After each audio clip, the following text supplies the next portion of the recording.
Почитувани, Фондот за здравствено осигурување ги остави граѓаните без основните лекови. Досега не се случило осигурениците да не можат да подигнат својата месечна терапија, која е на товар на фондот. Во период на настинки, вируси и респираторни заболувања нема антибиотици и лекови за хронично болни во аптеките. Ситуацијата е алармантна. Спреовите Фостер и Спирива, потребни на лицата болни од белодробни заболувања, астма и ХОП, односно хронични бронхити, не можат да се најдат во аптеките во услови на енормна загаденост.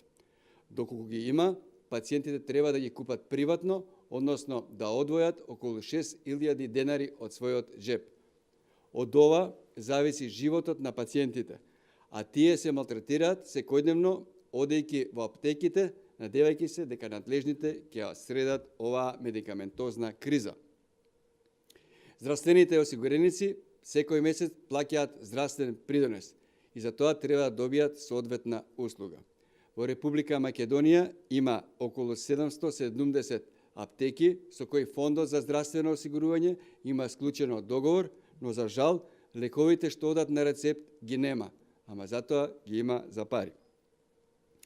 Фондот фиктивно ги намалува цените на лековите, а од друга страна доплатата за лекот е поголема, односно граѓаните си ја плаќаат од својот джеб. Секоја година на почетокот вообичаено се зголемуваше квотата за лекови во аптеките. Зошто не е направено тоа годинава? Зошто не е зголемен буџетот за квоти во аптеките? Дали тоа е поради тоа што на здравството му се заканува финансиски колапс? Почитувани граѓани, приоритет на ВМРО ДПМН е пред се вашето здравје. Болеста и лекот не препознаваат партиска, верска или етичка припазност. Вистинскиот лек му е потребен на болниот во точно време и на право место, а тоа се аптеките.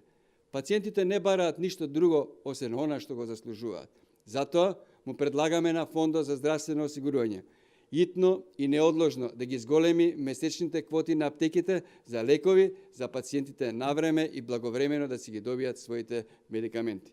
Ви благодарам за внимание.